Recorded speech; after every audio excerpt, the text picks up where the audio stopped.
पिछले वीडियो में हमने नई और ब्लैंक वर्कबुक पर काम शुरू किया था। आइए हम अपनी वर्कशीट में डेटा एंटर करना सीखते हैं। एक अच्छी प्रेजेंटेबल एक्सेल वर्कशीट का पहला स्टेप सही डेटा एंट्री है। माइक्रोसॉफ्ट एक्सेल के हवाले से हम डेटा को 4 कैटेगरीज में डिवाइड कर सकते हैं। टेक्स्ट, जो कि सिर्फ अल्फ़ाबेट्स पर मुश्तमिल हो सकता है या अल्फ़ा न्यूमेरिक भी हो सकता है, यानी कि नंबर्स और अल्फ़ाबेट्स एक ही सेल में एंटर किए जा सकते हैं। वैल्यू, जो कि नंबर्स पर मुश्तमिल होती है, जो किसी भी फार्मूला या फंक्शंस का रिजल्ट हो सकता है। अक्सर आपको एक्सेल में किसी दिन, तारीख, महीने, साल या वक्त का रेफरेंस देना पड़ता है। इंटरेस्टिंग बात यह है कि एक्सेल डेट, टाइम, महीने और साल के लिहाज से भी कैलकुलेशंस कर सकता है, जिसकी सिंपल एग्जांपल्स में से आपकी एक इनवॉइस जिसकी ड्यू डेट आप कैलकुलेट करना चाहते हैं वो आराम से हो सकती है। और एक्सेल में इसको ज़रूरत के मुताबिक मुख्तलिफ तरीके से फॉर्मेट भी किया जा सकता है। फार्मूलाज, वैल्यूज़ और ऑपरेटर्स को मिलाकर बनते हैं। चूँकि फार्मूलाज में वर्कशीट, सेल्स और रेंजेस के रेफरेंसेस इस्तेमाल होते हैं, इसलिए ये अक्सर दूसरे एलिमेंट्स पर डिपेंडेंट होते हैं। इस पर हम तफसीली गुफ्तगू फार्मूलाज वाली वीडियोस में करेंगे। हम इस वीडियो में टेक्स्ट और नंबर्स पर फोकस करेंगे। आइए स्टार्ट करते हैं। आप नोट करेंगे कि हमारी वर्कशीट में मौजूद सब कॉलम्स की चौड़ाई या विड्थ एक जैसी है। अगर हम सेल A1 पर टाइप करना शुरू करें, बाय द वे एक इंटरेस्टिंग चीज़ आपको बताता चलूँ कि एक्सेल का एक सेल तकरीबन 32,000 अल्फ़ा न्यूमेरिक कैरेक्टर्स को स्टोर कर सकता है। सो आप काफ़ी डेटा एक्सेल में इनपुट कर सकते हैं। It all depends on how you are going to use और प्रेजेंट दैट डेटा। अगर सेल A1 सेलेक्टेड नहीं है तो सेलेक्ट कर लें। हम अपनी फर्जी कंपनी का नाम लिखते हैं, पिज़्ज़ा कैफ़े। इसके बाद एक स्पेस और एक डैश और फिर सेल्स लिखेंगे। राउंड ब्रैकेट्स में PKR इन मिलियंस लिख दें और एंटर की दबा दें। एंटर की दबाते ही आपकी सिलेक्शन सेल A2 पर चली जाएगी।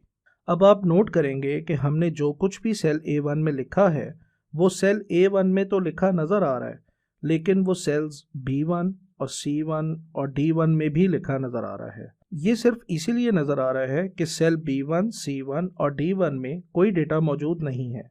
इसीलिए सेल A1 में लिखा हुआ कंपनी का नाम दूसरे सेल्स पर ओवरलैप हो रहा है। याद है मैंने आपको बताया था कि किसी भी सेल पर जब भी आप क्लिक करते हैं तो उसमें लिखा हुआ डेटा आप फार्मूला बार में देख सकते हैं।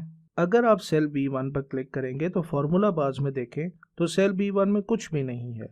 ये ज़रूर है कि आपके जूम लेवल पर डिपेंड करता है कि डेटा कितने सेल्स पर ओवरलैप कर रहा है। जैसे ही हम सेल B1 या C1 में कुछ लिखेंगे तो सेल A1 का डेटा जितना भी ओवरलैप हो रहा था वो कट जाएगा, यानी जिस सेल में आप डेटा एंटर करेंगे वो सामने आ जाएगा। जब तक इन ओवरलैप्ड सेल्स में डेटा नहीं होगा, पिछले सेल्स का ही डेटा नज़र आएगा। इस बारे में साथ साथ डिस्कशन चलती रहेगी और मज़ीद क्लैरिटी आती जाएगी। आइए आगे चलते हैं।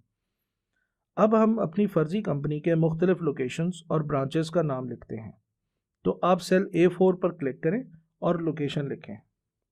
एक मरतबा एंटर प्रेस करें, आप नीचे वाले सेल A5 पर चले जाएंगे। दूसरी मरतबा एंटर प्रेस करने पर आप A6 में आ जाएंगे।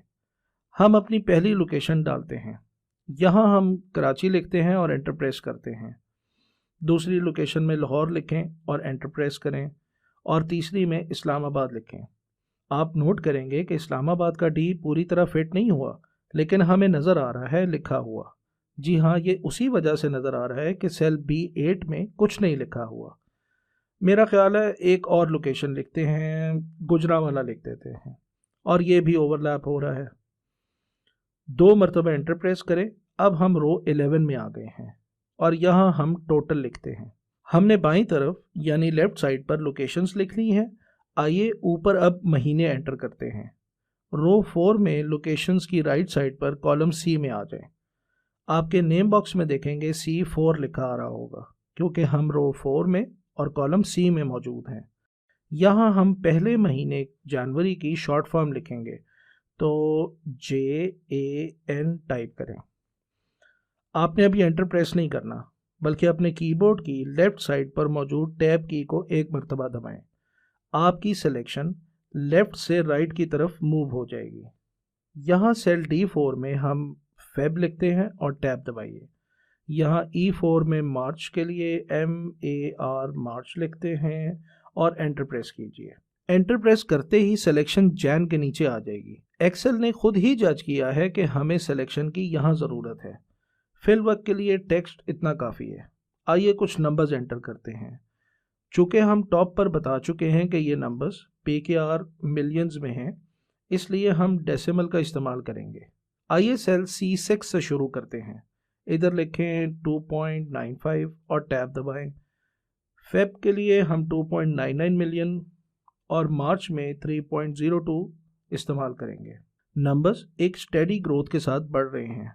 आप नोट करें कि नंबर्स सेल की दाएं जानिब और टेक्स्ट लेफ्ट साइड अलाइन है। ये इनकी डिफ़ॉल्ट पोजीशन है। जब भी आप एक्सेल में नंबर लिखेंगे तो वो राइट अलाइन हो जाएंगे और टेक्स्ट लेफ्ट अलाइन होगा। इस बारे में हम फॉर्मेटिंग के लेसन में तफसील से बात करेंगे। अब आइए बाकी का डेटा पूरा करते हैं। चलें जनाब, हमने डेटा पूरा कर लिया है। अब इसके टोटल्स को कैलकुलेट करना है। उसके लिए हम फॉर्मूले का इस्तेमाल सीखेंगे।